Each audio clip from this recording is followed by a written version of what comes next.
and welcome back to the Glass Seats podcast. This is our show where two hockey aficionados discuss their perspectives on headlines surrounding the NHL, including recent stories, game highlights, league culture, and other topics trending amongst the fans. This is Viddy. My name is Mrinal, and this week in hockey, I'm feeling like it's the 80s. Yeah? Is fighting back in the NHL? I think fighting is back. Is it just me, or have there been more fights? People have some pent up aggression, I would say. Yeah. Some bad blood, I guess. Yeah, like we're seeing fights from like storylines that happen in the playoffs, and like just in general, anytime like I turn on a game, it gets a little frosty. Yeah, and it's reminding me of like I said, 80s because that's like the famous, but like even like 2000s when we started watching, like there was a lot more fights. Remember the good old days of as Sharks fans? I would love when they play the Ducks because it was always a George Parros versus Jody Shelley maybe fight. Dude, I freaking loved Jody Shelley. Yeah. I know he's more known as a Blue Jacket. Yeah. But goddamn, that guy was good. Yeah, him and Ryan Clough. Ryan Clough, yeah. Oh man. Those guys, if I'm in a bar fight, I'm picking both those guys. Add in Douglas Murray throwing some big hits. Oh yeah, the crankshaft, yeah. But yeah, it really feels like physicality is kind of up this year. I kind of looked at it, and most teams are at like 3 to 4 games played at this point. They've already been 20 fights this season. Love it. That's insane. And it's not just the enforcers, as you had said, but we got stars fighting too. Mark Scheifele versus Matthew Tkachuk. Yeah, I mean Matthew Tkachuk. We saw this coming. Like he's never been back down from a fight. Yeah, but Mark Scheifele is impressive. Yeah, and Jordan Eberle was the other one. Though that was from the playoffs. That was kind of expected. I think he it would have been in bad taste if he didn't step up. Honestly. Yeah, if you guys didn't see that game, I think Eberle threw a hit that resulted in Cogliano having a fractured neck. Yeah, it was a dirty hit for sure. It was accidental, but it was still dirty. So, and that fight was a minute 20 into the game. So he knew. Everyone knew. Everyone on the Avalanche roster circled that game, and everyone on the Seattle roster also circled that game. I think everyone kind of knew this was going to come down to it. Can I just add a little side tangent here? When they added the expansion franchises, there was always this idea of, these are good cities to add because there's a natural rivalry, right? So they were expecting like Vegas and Arizona to be like Battle of the Desert, and then like Seattle and Vancouver to be like Battle of the Pacific Northwest. It never works out that way. Yeah, but the rivalries that have showed up are Vegas and everybody in California. Yeah. They all hate them. Yeah. And now it looks like Seattle and Colorado. I would not have seen that one. Yeah. If San Jose stayed competitive, I guess they could have been a Vegas rival. At this point, Vegas walks all over all of California. I think they are a Vegas rival anyway. Even though the teams are vastly different ends of the spectrum, when they play each other, there is still hatred. Yeah, I mean, there's also a little bit of beef between the fans too. But it's I'm kind of appreciative of the fact that sometimes it just doesn't pan out the way you expect it. Like a Seattle-Colorado rivalry is kind of unexpected, but cool. I don't know. Rivalry of the hiking areas? Yeah, and the hiking, sure. I don't know. I don't know what else they have in common. Weed. But our bud is better. But I mean, this was also the case in Colorado versus Detroit too, right? Back when Detroit was still a Western Conference team, I think. Granted, Pittsburgh, Philly makes sense, but like or Boston, Montreal, that's another good one, right? Never expected rivalries out of that, but I don't know. Now it's like boiling down into each other. So yeah. It's fun. It's brought an element of like hockey that I think was a little bit missing, and like this intense like hatred. Like for a while there in like the late 2010s to like early 2020s, it suddenly became about this like I'm speaking from my own experience, you can add on, but it became about this like intense skill game, right? It still is. It still is. Yeah. But it was to the point where like a little bit of physicality or like a little bit of angerness was kind of looked down upon a little bit. Yeah. Because like all the top teams were all about speed and skill. Do you think that was also intentional? I don't know if it was like intentional, but it was the trend of the time. Yeah. And now what we're seeing is that skill hasn't gone away, but we've added back in. There's a little bit of vengeance, I think. Yeah. The size and the hitting. And I to add on to that, I think so Yeah, actually, last playoff series where it was Tampa, Toronto, and we saw Steven Stamkos basically ragdoll Austin Matthews. Oh, yeah. And then immediately they picked up Ryan Reeves, right? From Minnesota, maybe, or not just Ryan Reeves. They picked up Ryan Reeves, Tyler Bertuzzi, and Max Domi. Yeah, the three tough guys. And I mean, it makes sense. Like if you're gonna have elite talent, you got to have hands to back it up too. You can't have your star player getting ragdolled. I will say though, you have to have hands to back it up because the refs don't do a great job. Yeah, but is that why? Do you think? Maybe like a lot of this physicality is up because the refs aren't doing anything about it? Look, if you got penalties every time you cross-checked someone, you just stop cross-checking them, right? Yeah, because at that point it's disadvantage to keep putting the other team's power play out there. Yeah. But instead, you don't, so you can just shove someone around, and your only deterrent is to have someone bigger on your team that'll shove them around. Right. I don't want to say like, the league gets together and talks about this. Oh, should we be calling like more stuff? Should we be calling less stuff? But at the same time, I'm sure there's some sort of discussion where, our calls interrupting the flow of the game. Should we let the players kind of take it in their own hands type of deal? Yeah, like I'm sure there are because you see it at the beginning of every season. You're seeing it right now that they decide on something to crack down on. But come January, it's a little bit less. Come March, it's a little bit less. Come playoffs, it's gone. See, that's what I'm trying to figure out. Are these players just fired up? Are they remembering the bad blood from the playoffs, especially in, the Seattle, Colorado areas? Or is it just, are they just happy hockey's back? Are they just, getting it out of their system now? No, I think some element of physicality is back. Like, it's not just the fighting, right? I've noticed more hitting, more big hits. Yeah. I saw a few like clean hip checks. Yeah. And like those were rare. Yeah. I will say, as great as it is, one thing that just absolutely I cannot get behind it. And it's happened to Vegas like twice this year already. A clean hit, perfect hit is thrown, and then the guy gets jumped. Why?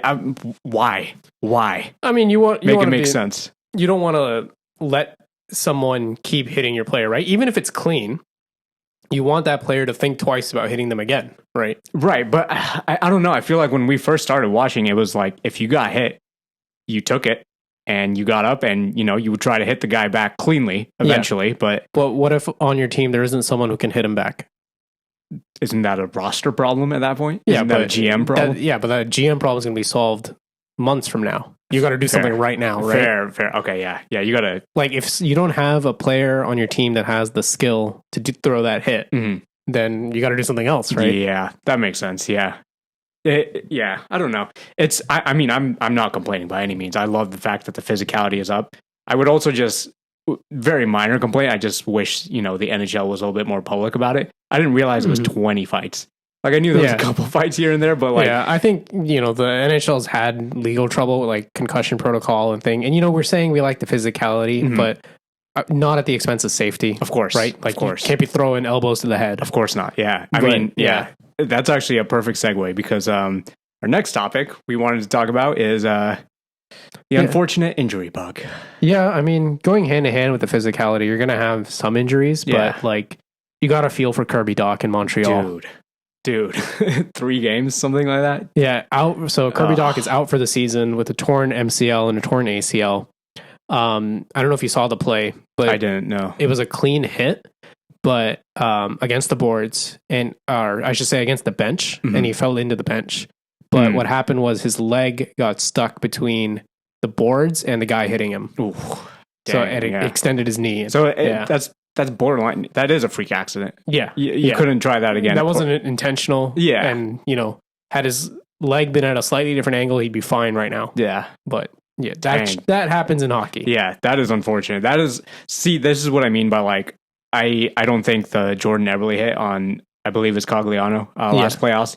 I don't think there was any malice behind it. Oh no, off ice they're friends. Yeah, but it's still a dirty hit, right? Yeah. So like, and I'm sure he felt terrible about it, but he owned up to it via fight. It's unfortunate. It is one of those unfortunate part of the games, and Brandon Tanev's injury, big player for the Kraken, and I think that presence is already showing. I don't think the Kraken have won a game yet. It's 4 games in so far. It's showing. When you see these big players kind of, get taken out so early, you're like, dang. And we talked about, the Vasi injury as well. Tampa's not been looking too great either. So yeah. I mean, Vasilevsky's out for a couple months. I think they noted that. But Tanev is rough. Gabe Velarde in Winnipeg is rough too. Mm-hmm. That's a new player on a new team, right? Yeah. So, especially when you have guys who are trying to like prove something, Yeah. or trying to earn maybe that next contract. We saw, to draw a parallel, in the NBA, we had Isaiah Thomas just absolutely lights out for the Celtics, dealt with a lot of injury trouble, just was bouncing around the league. And the fact that he can still ball, but he doesn't have a contract now. Yeah. He's too injury prone. He's too this, he's too that. It sucks. It's just a lot of sports, unfortunately, is about staying healthy at the right times. Yeah. And I think going back to Kirby Dach, that's the big concern, right? Yeah. He's a young guy. He's young. He's, I think, 22. Yeah. I was looking at his stats earlier today.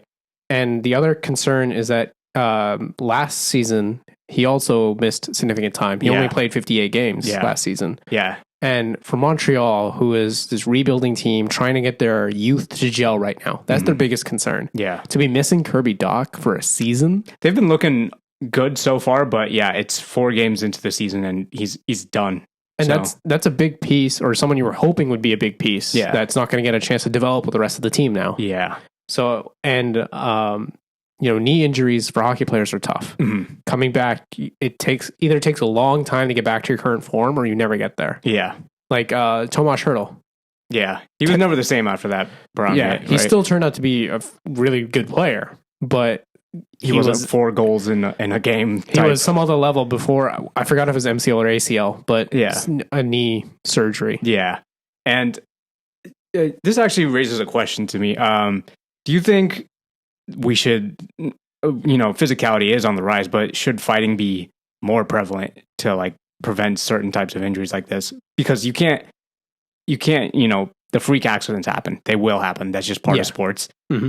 But will the fighting, kind of even out the possibility of more horrific injuries like this? I think looking at fighting to prevent that is the wrong way to think about it, right? Okay. Like, I understand fighting from passion point of view. Yes. Like, hockey gets very passionate. Yeah. And, when you have players who get injured, or, someone's shoving your stars around, I understand why the fighting is there. That makes sense, yeah. But as this like injury deterrent, no, you got 4 stripes on the ice. That's what they're for. Yeah. Right. Still, as you have said earlier, the game has become so elite skill based. It moves too fast for human ref eyes, in my opinion.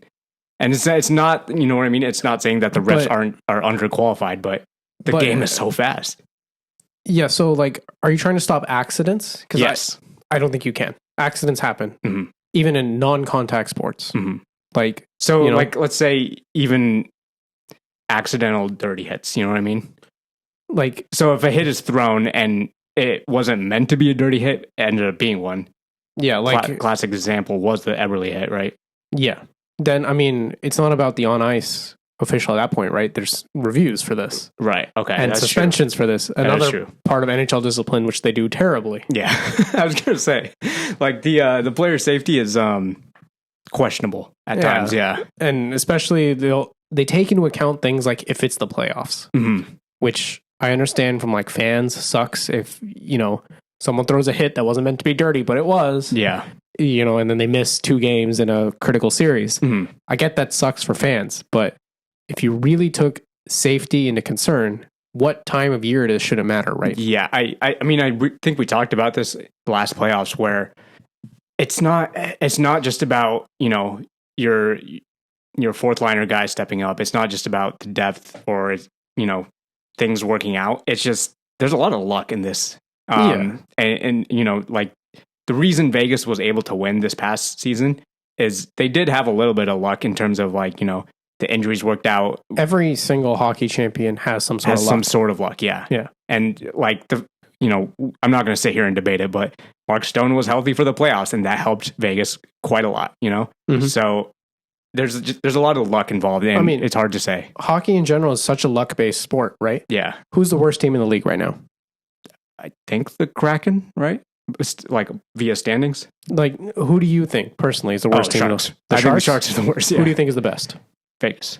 So in a Vegas versus Sharks game, Is it guaranteed Vegas will win? No, of course not. That's why Yeah. the NHL loves their betting odds, you know? Yeah. So- Hockey is so luck based. Like you cannot Yeah. guarantee anything. Yeah. Right. I side tangent, but I was looking at the, you can toggle on and off a betting odds thing on the NHL app now. Yeah, I saw that. And the Vancouver Canucks were hot. They were playing the Flyers, and it was so lopsided in favor of the Canucks, and the Flyers won 2-0. So, Yeah. you know what I mean? Like even the odds makers don't know. Yeah. So a lot of it's like not gonna say it's like the stock market, but it's kind of like the stock market. So You're taking Vancouver to the moon. yeah, of course, Canuck coin.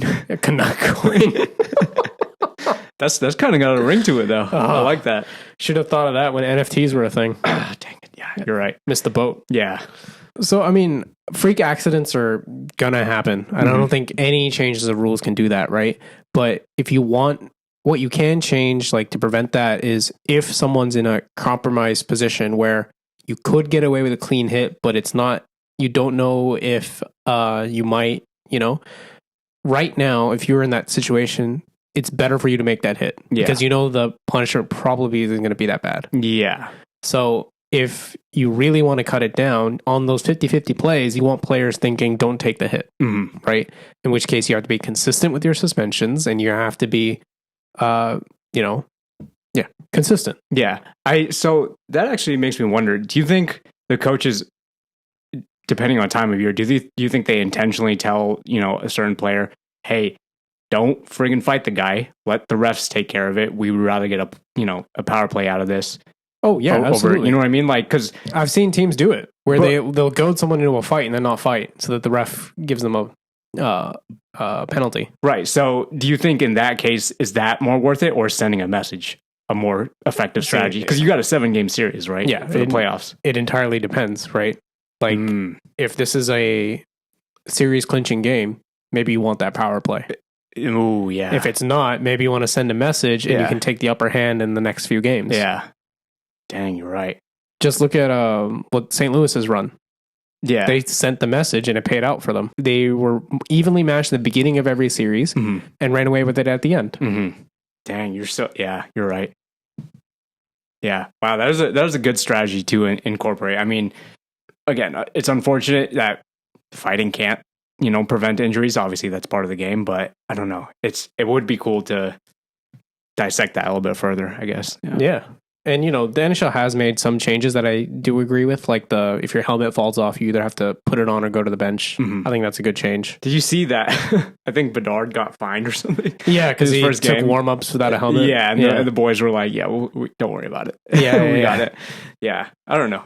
Interesting. It's cool to see that they're trying to make the sport a little bit more safer, but I do agree with the fact that, there was a period where it was getting a little bit too skill heavy and it lost that soul, I guess. Because I don't know any other sport other than, MMA, UFC, where fighting is allowed in the sport like that. I mean, it's not the fighting per se. It's that little bit of grit and the little bit of feistiness, anger, right? Like fighting's not legal in soccer. Yes. But when you see two of those players like fighting for position and like getting in each other's face, that's the grit we're talking about, right? That's the part that gets, clipped on Instagram. And yeah, when you see them like literally yelling at each other like an inch from their face, like that's what the passion is there, right? Yeah. Right now, the passion you saw when it was super skill heavy was, people doing crazy deeks and things like that and the celebrations, which were so cool to see.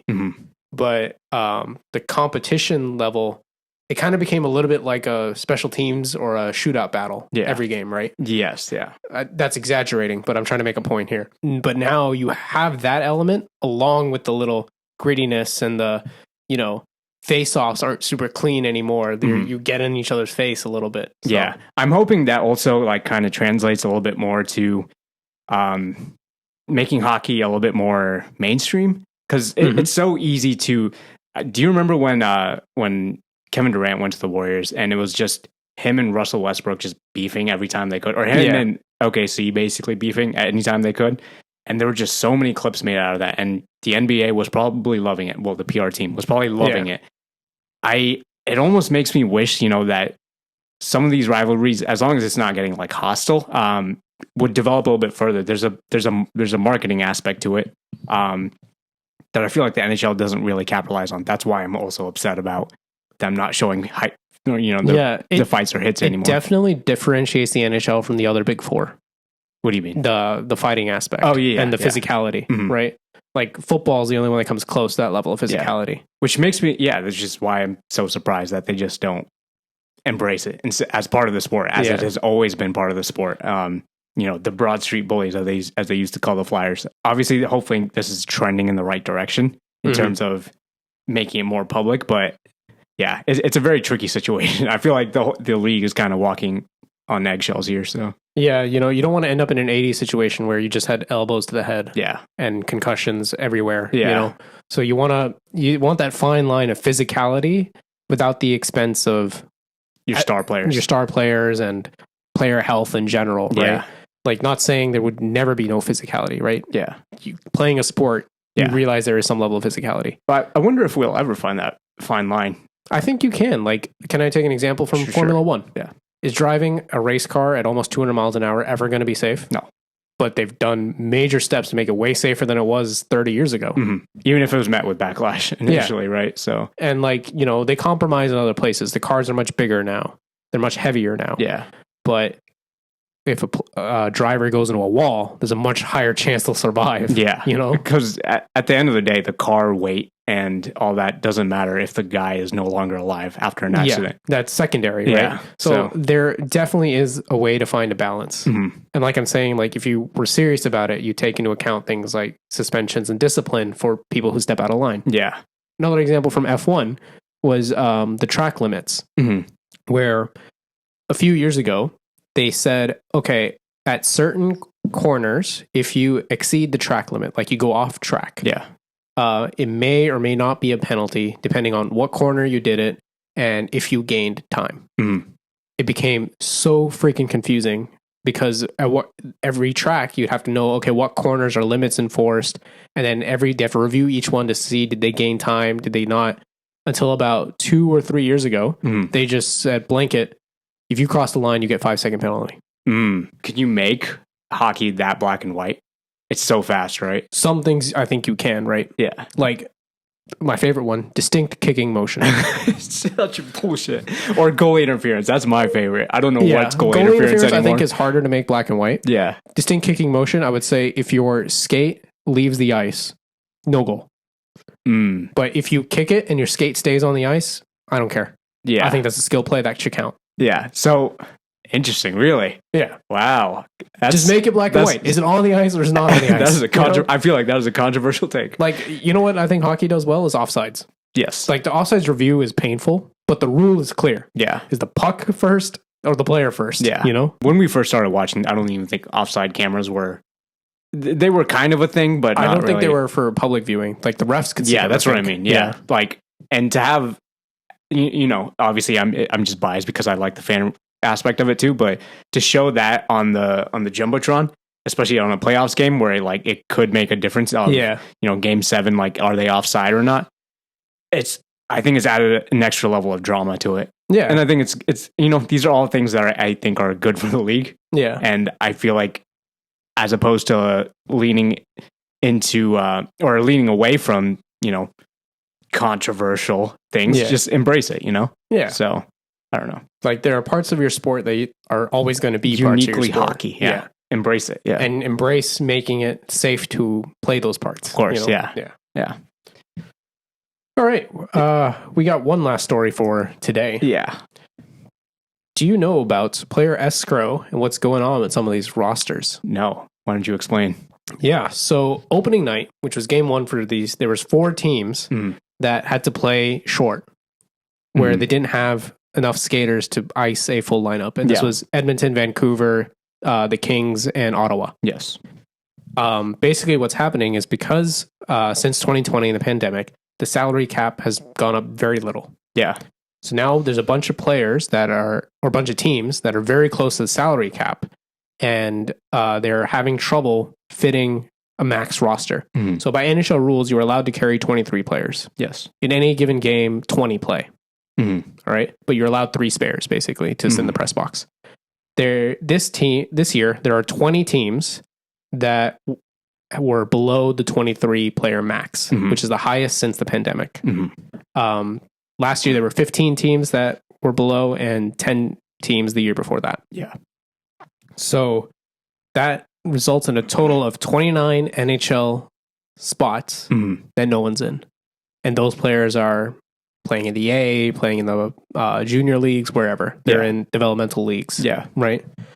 So that's something the NHLPA, I think, should be interested in, right? Because that's 29 jobs that are vacant. Just vacant. Yeah. And teams literally cannot afford to put someone in. Yeah. So then that obviously brings up the question of, okay, why is the cap not increasing, right? So the NHL and the Players Association have a 50-50 revenue split. So this means hockey-related revenue, like ticket sales and all those other things that are associated with it, are supposed to be 50-50 split between the players and the owners. Yeah. So how this works, player salaries are paid out, right, based on whatever contracts and things that they're offered. A percentage of every player's salary is pulled out. This is known as escrow. And that sits in a pot until the end of the year. At the end of the year, they evaluate, okay, how much did hockey-related revenue generate and how much were the players paid? So let's say hockey-related revenue, I'm making numbers up, right? So hockey-related revenue, let's say was 200 million. Players were paid 300 million total. This is every single player on every single team total. Yeah. All right? That's not 50-50 because that would be 250 each, right? Yeah. So that means 50 million is pulled out of this escrow bucket and given to the owners, and the rest is given back to the players so that it's 50-50 split. Right. So, because hockey-related revenue was so low during the pandemic, because there was a pandemic, there was no ticket sales, and there's a pandemic going on, the players are now technically in debt to the owners. Yeah. So the NHLPA this past season tried to get a little bit bigger bump than, I think it was like 1 million-ish for the salary cap. They tried to get a little bit bigger bump. The NHL was unwilling to do so unless the players agreed to a higher percentage of escrow taken. Right. Which sucks for players because when you sign a contract, you're expecting a certain amount, and now you might. Yeah, and now you're not getting that money, right? Based on factors that are also out of your control. It's not like a player bonus or anything. This is based off how many, like you could be playing in Edmonton, and because Florida didn't sell enough tickets, you're losing money. Yeah. Right? Which is why everyone should be mad at the whole Arizona situation right now. Oh, yeah. That's a whole other thing, too. Yeah. But, so that's the deal, right? And they didn't want to increase the escrow, so they took the lower salary cap, which is now resulting in this squeeze. And it's resulting in the depth players that are losing their jobs, right? Like the top end, McDavid, Matthews, McKinnon, they're getting their money. Yeah. But it's the third and fourth liners, right? Yeah. And not just them. Because those third and fourth liners aren't getting NHL slots, they're getting sent down to the AHL. That means players who were third and fourth liners in the AHL might be out of a job entirely. And when we're talking AHL players, we're not talking big money. Yeah. This is like average salaries. Yeah. Like to be transparent, most software engineer salaries tend to be, at least in the higher end of software engineers, they tend to be equivalent, if not more, than some of these AHL players. Yeah. So like the disparity between an AHL contract and an NHL contract is insane. Yes. Like there's the Athletic article that was on this. I'll link it in the description if you guys were interested. But they took Jujhar Khaira as an example. His NHL salary is around $700K. Right. And his AHL salary is around $100K. Yeah. So that guy just lost $600K because of this. Yeah.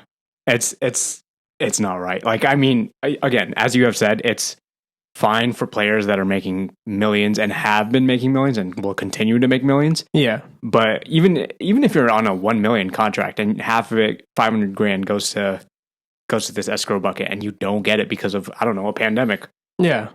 Dude, half your salary, I would be so angry about that. Yeah. So now there's players that are losing money and there's fewer jobs in the NHL, right? So I'd be interested to see what the NHLPA is going to do about this. What is your solution? Obviously you're not on the PA, but what is, if you had an immediate fix? I mean, immediate fix would be, I would have taken up the cap and increase the escrow, right? Because I think that's like the collective good answer. You get more jobs in. Yeah. And with more NHL quality players, ideally you would have more ticket sales. I don't know if that actually corresponds, but that would be my mindset. Yeah. But you say that, but you say immediately. So you're saying it's not like a good long-term solution? Well, because you would still want the escrow to come back down, right? Which is the key. Because I think players are saying, oh, if the escrow goes up, there's no guarantee you'll ever bring it back down, right? So you need to have escrow tied to something that would help it controlled. Yeah. So that would be the key to getting that to work long term, I think. The other rumor that's come out now is the NHL going to expand more? Because it adds more jobs and gives you more. The balance of player salaries change because now there's another team in the mix. Can they afford to expand right now? I mean, what do you mean by afford? The team that's going to buy in is going to pay, it's rumored, $1 billion. That's true. Yeah, it is a city. Yeah, you're right. I mean, Seattle paid $650 million. I think somewhere around that range. Yeah, but the Senators just sold for $950. Yeah. So $1 billion is next. Yeah. Yeah, you're right. Wow. In terms of from the fan experience or the team experience, I don't know if expanding is going to make the league better, especially with the Arizona situation going on. But it's definitely not right that a player will ink a contract, especially if they're not, a superstar. If they're just some depth player, some fourth liner, and it's a two-way contract, and you're signing that, and you're like, I don't know if if I can buy this Bentley or not. You know what I mean? Am I rich or am I just average? Yeah, am I rich or am I $400,000 in debt soon? And like the difference is, even if that player would be sitting in the press box, like he would be called up to the NHL team but not make the roster, he'd still get paid his NHL salary, which is hundreds of thousands of dollars. Yeah, right? Yeah, it's strange. Yeah, I don't know. It's a weird. I don't know. It's a weird juxtaposition, but at the same time, given that we had a pandemic and there's so many external factors, the fact that the NHL doesn't have a main broadcast channel or something, there's so many factors that are out of the player's control that kind of just, you have to almost do financial gymnastics at this point. Yeah. And the whole escrow situation is only going to change at the next CBA bargaining time, which I don't have here on like what the exact year is. But then, you end up with issues like lockouts because owners will rather be like, we'd rather not play than have this change. Yeah. And the NHL has not been good about lockouts. I think since we started watching, there's been either one or two. I can't remember, but there's been two. There's been two. Okay. Yeah. 1.5 technically. Nobody wants that. Nobody wants that in terms of players, fans, management. Yeah. Nobody wants that. So it'll be interesting to see how they manage this situation. Quite interesting because the PA has the new director with Marty Walsh. So just right in, there's already been a few topics that he's kind of got to get into. Like this is one. The whole Babcock situation was another one. And we haven't even gotten to what's going to happen with the Olympics. Yeah. So I think having this new director of the PA, he's really getting put through the paces like right off the bat. Yeah. So it'd be quite cool to see what he's up to. Yeah, definitely. All right. You guys got anything else for this episode? Not really. I think we gave everyone a lot of information. This was a lot of dense things. So thanks for sticking along. Yeah.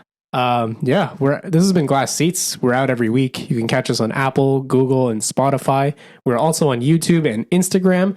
@Spud Network Podcast is the handle for those two platforms. You can check out this show, and you can check out all of our other shows. And wherever you're listening to us or watching us, you can leave us a comment, like, subscribe, follow, whatever it is. Helps us grow the show. We will see you next week. Bye.